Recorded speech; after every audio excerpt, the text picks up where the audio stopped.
pakviesti kolegą savo, mokslininką, tyrėją, biochemikus ir psichodelikos entuziastą ir aktyvų pozityvistą Liną Tamošaitį pakalbėti apie psichoaktyvių medžiagų evoliuciją.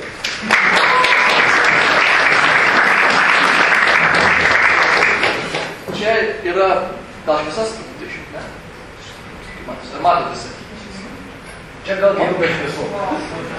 Ja, čia jeigu Google vaizdo paiešką ir pabraižus psichodelai, tai tokius paveikslus metas, čia vienas iš pirmų rezultatų. Tai žmonėm, kurie nežino, kas yra psichodelika, tai iš karto šitas paveikslas pasako, kad tai yra kažkas gilaus, tai yra kažkas stipraus, kad tai yra kažkas gal netgi prasmingo. Tai šiaip pažodis psichodelikas savaikėlės iš graikų kalbos ir jų žodžių sielos protas ir pasireikšti. Tai yra kažkas tokio, kas leistų žmogui savyje kažką paliesti, pamatyti arba sužinoti, ko jis negalėtų padaryti paprastais būdais. Tai čia, nors man lyg pasakė, nemoksliškai kalbėti, bet reikėtų paminėti, kokie yra pagrindiniai psichodelinių medžiagų tipai. Tai tos pačios populiariausios medžiagos, kurios dažniausiai patenka į visuomenės akiratį, LSD, DMT ir meskalinas, nes yra serotonerginiai psichodeliniai junginiai. Be serotonerginių yra taip pat dar empatogenai, antaktogenai, kanabinoidai, kurie yra kanapėse, marihuanai, disociatyvai, kurie yra labiau raminamojo pobūdžio ir atipiniai psichodelikai, kurių poveikį yra sunku priskirti kažkokiai kategorijai. Tai mūsų psichodelinė kelionė iš tikrųjų prasideda nuo civilizacijos pradžios, nuo priešistorės ir senovės. Tai kaip matote iš to paveikslėlio, iš tikrųjų tai senaisiais laikais psichodelinės medžiagos buvo naudojamos kaip enteogenai. Enteogenas reikštų generuojantis dievą viduje. Tai pagrinde tos medžiagos buvo naudojamos ritualuose, kuriuose žmonės bandydavo susikalbėti su kažkokiais dievais, su paranormaliom ar ekstradimensinėm būtybėm, pažinti gamtą ir pažinti visatą. Tai iš tikrųjų apie senovės psichodelikos naudojimą, tai tiek visokių įdomių teorijų prisiskaičiau, tai tikrai aš visų jų negalėsiu pristatyti, gal tokias įdomiausias arba reikšmingiausias. Tai viena iš jų susijusi su antika. Antikoje buvo toks festivalis Iliuzijos paslaptis. Buvo vienas iš svarbiausių ir didžiausių senovės graikų festivalių, truko 10 dienų. Ir šitą festivalį vainikavo tokio gėrimo, kuris vadinasi Kikionas gėrimas. Tai pats festivalis šiaip buvo skirtas Persefonei ir Demetrai. Tai yra Persefonė buvo požemių karalystės deivė, o Demetra buvo žemdirbystės deivė. Tai festivalis buvo skirtas realiai suprasti ir paminėti gyvybės mirties ciklą ir gamtą, kurį išlaiko žmogų. Tai Kikionas buvo toks gėrimas, kuris turėjo ritualo dalyvį pakelti iki dievų lygmens, kad jis suprastų iš tikrųjų, kaip ir kodėl dievai taip valdo pasaulį, kodėl pasaulis būtent taip veikia. Tai to gėrimo sudėtis buvo ir yra iš tikrųjų paslaptis, bet yra daug teorijų, kad ten galėjo būti, ta prasme, psilocibo grybai arba netgi ergotas. Tai tą ritualą yra praėjęs Sokratas, Platonas, Sofoklis, Aristotelis, tai čia iš tikrųjų labai įdomu, kad gal visos vakarų civilizacijos, ne visos, bet labai didžiai daliai vakarų civilizacijos filosofijos įtaką iš tikrųjų padarė psichodelika. Indijoje taip pat yra minimas toks šventas augalas soma. Somai skirta pakankamai daug eilučių ir apie tai rašo, kad mes išgėrėme somos, mes tapome nemirtingais, mes ėjome į šviesą, mes radome dievus. Ir šitame paveikslėlė matote, kaip yra atvaizduota soma, tai yra belapis, bešaknis augalas, kuris yra ganėtinai panašus į grybą. Ir Terensas McKenna turėjo įdomią teoriją išvystęs, kad tai yra psilocibo genties grybas ir jį galima rasti karvių išmatose augantį. Ir todėl, kad tai yra šventas augalas, tai ir karvė buvo šventa. Aišku, tai yra tik tai teorija, bet įdomiai išvesta. Centrinė Amerika buvo pejoto kraštas, ten gentis valgė pejoto kaktusą ir gėrė iš to kaktuso išskiriamas arbatas. Ir kai atėjo baltieji į Ameriką, tai tas kaktuso vartojimas išplito ir į Šiaurės Ameriką. Štai po to tas pejoto kaktusas su tokiais gumbais auga. Toks surrealus pats yra. Kol Centrinė Amerikoje visi valgė kaktusus, Europa, Skandinavija ir Sibiras valgė musmires. Tai irgi yra daug istorijų, labiausiai man įstrigo, kaip Sibiro šamanai valgydavo musmires ir po to šlapindavosi į ąsočius ir kiti ritualo tie dalyviai turėjo gerti iš to ąsočio ir taip svaigintis. Taip pat yra teorijų, kad skandinavų tie inteligentiniai berserkeriai savo įtūžį irgi generuodavo prisivalgę musmirį. Tuo tarpu Amazonės genties atstovai kažkokiu būdus sugalvojo, kad būtent tam tikrus du augalus išvirus kartu, ta arbata yra psichodelinė. Jinai vadinasi ayahuasca ir iš tikrųjų dalyvavimas ayahuascos ritualiai yra viena iš stipriausių ir rimčiausių psichodelinių patirčių, kokias tik įmanoma apturėti. Neretai būtent toks ritualas gali pakeisti žmogaus gyvenimą. Apie marihuanos vartojimą senovės istorijoje yra labai daug galima kalbėti. Jums užteks suprasti, kad jinai buvo vartojama praktiškai visur. Ta prasme, šiaip gimtinė yra Centrinė ir Pietinė Azija, bet išplito iš Azijos į Afriką, į Europą, į Indiją ir labai daug kur buvo vartojama. Ir va, iš priešistorės išeinam į 20 amžių, į psichodelikos aukso amžių nuo 50 iki 70 metų. Kodėl tai yra psichodelikos aukso amžius? Už tai, kad būtent tada psichodelinės medžiagos atėjo į akiratį plačiai visuomeniai. Tai šitose eilutėse yra aprašoma, kaip gimė terminas psichodelika. Susirašinėjimuose tarp rašytojo Aldous Huxley ir psichoterapeuto Osmondo. Aldous Huxley, bandydamas aprašyti savo patirtį su pejoto kaktusu, sukūrė tokią eilutę, tokį posmą. To make this mundane world sublime, take half a gram of phenerothine. O Osmondas sukūrė kitokį truputį posmelį. To fathom hell or soar angelic, just take a pinch of psychedelic. Tai vat būtent tada tas terminas ir prigijo. Tai būtent tais laikais tame aukso amžiuje buvo atlikta labai daug tyrimų su psichodelinėm medžiagom, nes, buvo taip, kad nuėjo tyrinėtojai pas tas gentis, Centrinė Amerika, į Amazonę, jie dalyvavo tas ritualas, jie grįžo namo ir sakė, hebra, čia geras.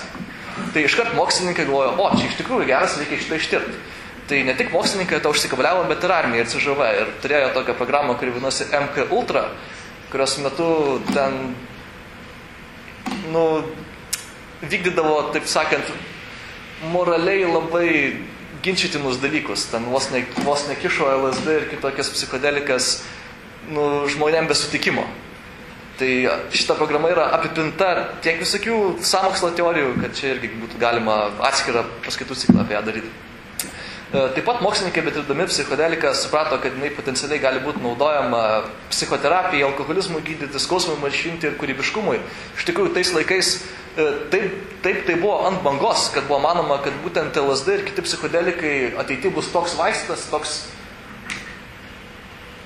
paplitęs vaistas, kad bus vos ne kitas šitas, ne aspirinas, bet sakė penicilinas. Tai vat. Ne tik ir mokslininkam buvo tas medžiagos įdomios, bet ant psichodelikos labai užsikabliavo kontrakultūrą, nes būtent jaunimas 60-70 metais labai buvo prieš tas idėjas, kurias propagavo ta generacija, kurie ėjo prieš juos.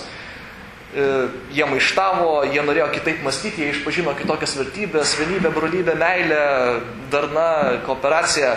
Ir būtent psichodelika buvo tie vartai arba ta priemonė, kurią galima buvo tas vertybės nagrinėti.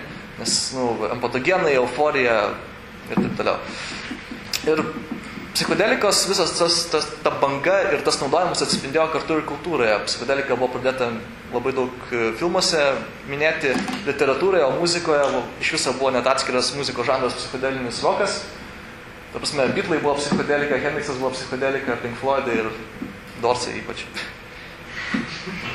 Deja, aišku, kadangi užsikabliavo kontrakultūrą viso to dalyko, psichodelika buvo pradėjimas siekti su neklaužudom, su maištavimu ir su amoraliom vertybėm, tai galų gale visą tą reikalą truputį užrūkė. 61 metais, 70 metais Jungtinių tautų konvencijos nustatė, kokios medžiagos turėtų būti kaip reguliuojamos. Ir čia šiaip yra pakankamai įdomu, nes jūs, aš įsivaizduoju, klausau dabar galvojat, aišku, ta prasme, sveikatos reikalais, sveikatos sumetimais čia užduodė visas tas medžiagas. Bet šiaip tai, Kanados ten atstovų raportas buvo biškai kitoks. Kad būtent per tas konvencijas buvo pasidalinę realiai visos valstybės į dvi komandas, į didžiasias valstybės ir į mažasias valstybės. Didžias valstybės buvo tos, kuriuose buvo visos didžiausios farmacijos kompanijos ir turėjo daugiausiai, ta prasme, lobizmo galios. Ir nusprendė, kad šitas dalykas yra labai sunkiai kontroliuojamas ir geriau yra, ta prasme, tiesiog užraukti ir viskas, bus mažiam galvos skausmo. O mažos valstybės norėjo reguliuoti, norėjo sintetinti ir norėjo toliau daryti tyrimų. Bet dėja, aišku, lobizmas padarė savo ir visa psichodelika praktiškai buvo maksimaliai uždrausta. 71 metais Ronaldas, Richardas Nixonas paskelbė karą narkotikam ir Timothy's Leary's, vienas iš didžiausių realiai LSD tyrinėtojų ir propaguotojų, buvo paskelbtas kaip pavojingiausias žmogus Amerikoje.